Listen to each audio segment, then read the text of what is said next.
നവരാത്രി ആഘോഷത്തിലാണ് വിശ്വാസികൾ. ഇന്നലെയായിരുന്നു പുസ്തകങ്ങൾ പൂജയ്ക്ക് വെച്ചത്. ആ സാഹചര്യത്തിൽ പലർക്കുമുള്ള സംശയമാണ് പൂജ വെച്ച ശേഷം പുസ്തകങ്ങൾ വായിക്കാമോ എന്നുള്ളത്. അതിനുള്ള ഉത്തരമാണ് ഇന്നത്തെ വീഡിയോയിലൂടെ പറയുന്നത്. പല വ്യക്തികൾക്കുമുള്ള സംശയമാണ് പൂജ വെച്ച ശേഷം ഗ്രന്ഥങ്ങൾ വായിക്കാമോ എന്നുള്ളത്. യാതൊരു വിധത്തിലുള്ള കുഴപ്പങ്ങളുമില്ല. പൂജ വെച്ച ശേഷവും ഗ്രന്ഥങ്ങൾ വായിക്കാം. ഏതെങ്കിലും രീതിയിലുള്ള വിദ്യകളുടെ പഠനം ഈ ദിവസങ്ങളിൽ പാടില്ല എന്ന് മാത്രമേയുള്ളൂ. എന്ന് പറഞ്ഞാൽ വിദ്യാർത്ഥികളെ സംബന്ധിച്ച് ദേവിയുടെ പാദത്തിലേക്ക് ഗ്രന്ഥങ്ങൾ സമർപ്പിച്ചു കഴിഞ്ഞാൽ വിദ്യാരംഭം തൊട്ടാണ് പഠനം വീണ്ടും ആരംഭിക്കേണ്ടത്. പൂർണ്ണമായും ഉപാസനയ്ക്കുള്ള ദിവസങ്ങളാണെന്ന് സാരം. പഠിക്കാൻ വേണ്ടി ഉപയോഗിക്കരുതെന്ന് മാത്രമേയുള്ളൂ. ലളിതാ സഹസ്രനാമം അടക്കമുള്ള ഗ്രന്ഥങ്ങൾ വായിക്കാൻ താല്പര്യമുള്ളവർ ഉണ്ടായിരിക്കും. ദേവിയെ സംബന്ധിക്കുന്ന കീർത്തനങ്ങളും മറ്റും ചൊല്ലാൻ ആഗ്രഹമുണ്ടെങ്കിൽ അവ നമുക്ക് കാണാതെ അറിയത്തില്ല.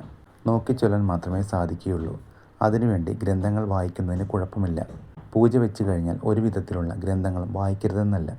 പഠനങ്ങൾ ഒന്നും തന്നെ പാടില്ലെന്നേയുള്ളൂ. ആരാധനാ സമ്പ്രദായവുമായി ബന്ധപ്പെട്ട് പ്രാർത്ഥനയ്ക്ക് വേണ്ടിയുള്ള എല്ലാ ഗ്രന്ഥങ്ങളും വായിക്കാം. അതിന് യാതൊരു കുഴപ്പവുമില്ല. പരമാവധി ആരാധന ചെയ്യുകയാണ് വേണ്ടത്.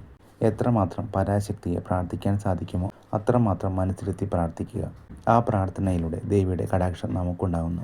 വിജയദശമി ദിനത്തിൽ ദേവിയുടെ അനുഗ്രഹത്തോടു കൂടി നമ്മുടെ വിദ്യ വീണ്ടും ഒന്നുകൂടി ആരംഭിക്കുന്നെന്ന് മാത്രം.